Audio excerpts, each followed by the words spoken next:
something beautifully therapeutic about that. Be angry, but sin not. How do you deal with anger? Are you a pillow pounder?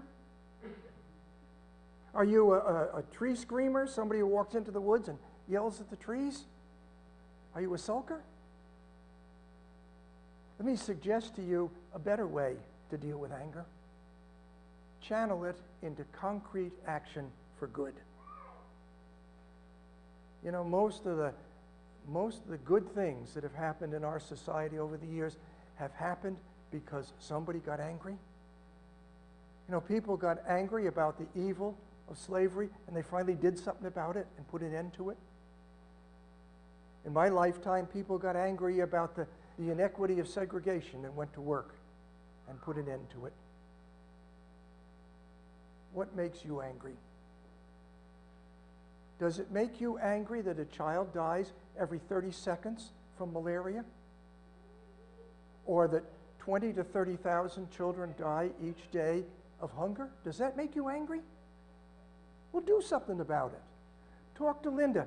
Follow the kids who raised $20,000 with their 30-hour famine to combat world hunger. If it makes you angry, do something about it.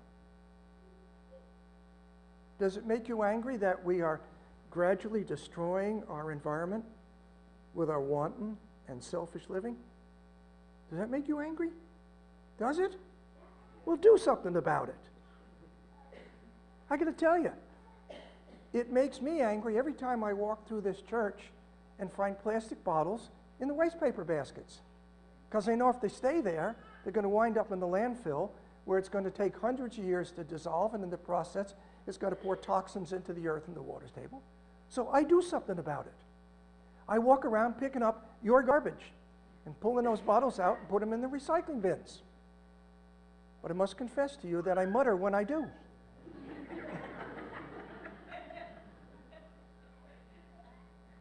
Does it make you angry that children of poverty are growing up in a culture designed to repeat the poverty?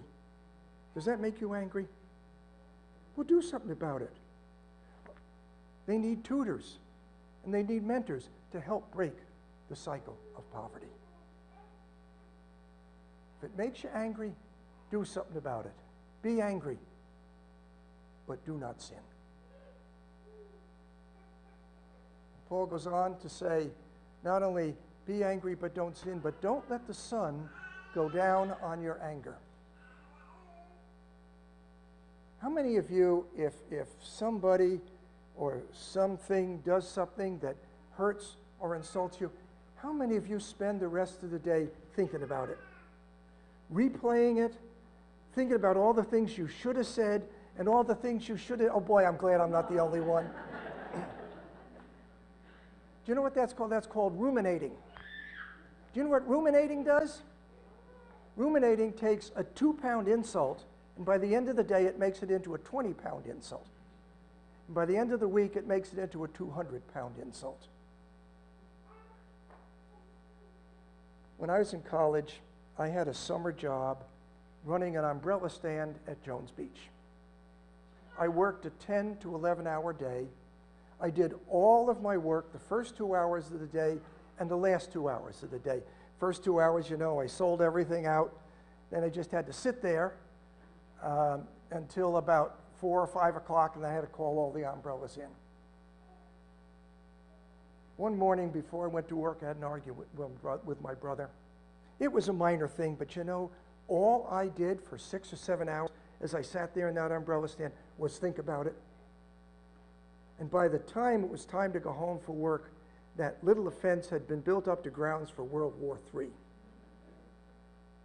And I'm still embarrassed when I think about the stupid fight that we had when I got home, all because I let the sun go down on my anger. A few years ago when I was pastoring in Middletown, I called on an elderly woman in the hospital one day. When I told her who I was and what church I was from, she said, well, I used to go to that church, but I left when Reverend Greenwell was there because such and such happened, And I haven't been back, and I haven't been to any church since. Well, I'd never heard about Reverend Greenwell, so when I got back, I did a little research. Do you know how long ago it was that he was the pastor of that church? 40 years. For 40 years, she had deprived herself of the joy of worshiping God, deprived herself of Christian fellowship, and had not nurtured her soul. And here she was in her 80s, in failing health, desperately needing God, but she'd let the sun go down on her anger. Folks, if somebody does something that offends you, don't wait to settle it. First of all, diffuse the anger. Prayer is a wonderful tool for diffusing anger. Somebody's ticked you off, pray for them.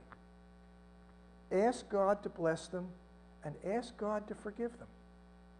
And then ask God to help you to forgive them and to understand who they are and why they do the things they do. And then, folks, when the anger is diffused, don't wait. Go to them.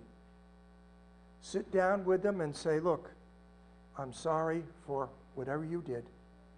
And say to them, I forgive you. And then leave it at that. Don't restart the argument. Don't have to prove you're right. Don't make them forgive you. Just tell them that you're sorry, that you forgive them, and leave it. Because you can give yourself no better gift than the gift of forgiving other people. Because what that does is that gets rid of the poison of anger before it can infect and destroy you. Be angry, but don't sin. Don't let the sun go down on your anger. 2 wonderful guide rules for very practical living. Let's pray.